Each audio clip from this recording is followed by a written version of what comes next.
on en parle ce soir avec Harold Iman et ses cartes. Bonsoir Harold. Bonsoir. Alors cette journée sanglante, on l'a vu pour les chiites d'Afghanistan. Harold, qu'est-ce que ça veut dire aujourd'hui être chiite dans le monde musulman? Ça a l'air clairement d'être problématique. Ah, tout à fait. Donc, on va revoir quelques images de cet attentat terrible à Kaboul. On n'avait jamais vu ça à Kaboul, mais n'oubliez pas qu'on a vu ça dans d'autres pays.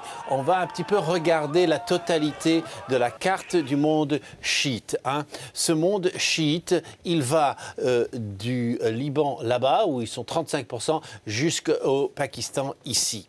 Et ils sont en diverses proportions. Là-bas, au Liban, ils sont un tiers, ils sont rarement embêtés, on peut dire, pour être simple. Ici, en Irak, même s'ils sont devenus la majorité qui sortit de l'ombre de Saddam Hussein, il y a constamment des explosions du genre de ce que nous venons de voir. En Iran, non, il n'y a pas de problème pour les chiites, bien sûr. Et en Afghanistan et au Pakistan, ils sont 20%.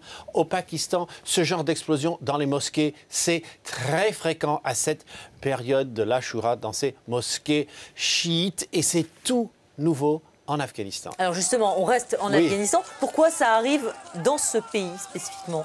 Eh bien, là, vous voyez une scène dans Kaboul quelques heures avant l'attentat, et ces gens qui se lacèrent légèrement, c'est l'Ashura, et ça, on n'avait jamais vu sous l'ère talibane. Alors, on va un petit peu regarder l'affiche pour les chiites en Afghanistan. Ils sont donc 20% de la population. Ils sont aussi d'une ethnie bien particulière, l'ethnie des Hazaras. Ils ont une apparence physique un peu différente. Ils ont un air eurasien, un peu mongol. On les repère. Ils étaient persécutés sous les talibans, mais il faut savoir qu'ils étaient déjà des citoyens de deuxième zone. C'était les serviteurs, les porteurs d'eau, les gens qu'on méprisait. Et maintenant, ils ont cette nouvelle fierté depuis le départ des talibans. Et peut-être que ça fait monter les tensions. Beaucoup d'autres Afghans n'acceptaient pas la nouvelle donne, et ça facilitait le passage à l'acte. Mais c'est sûr que tout l'Afghanistan, ce soir, est sous le choc et se demande où cela peut mener, et ils ne veulent surtout pas d'une guerre ethnique.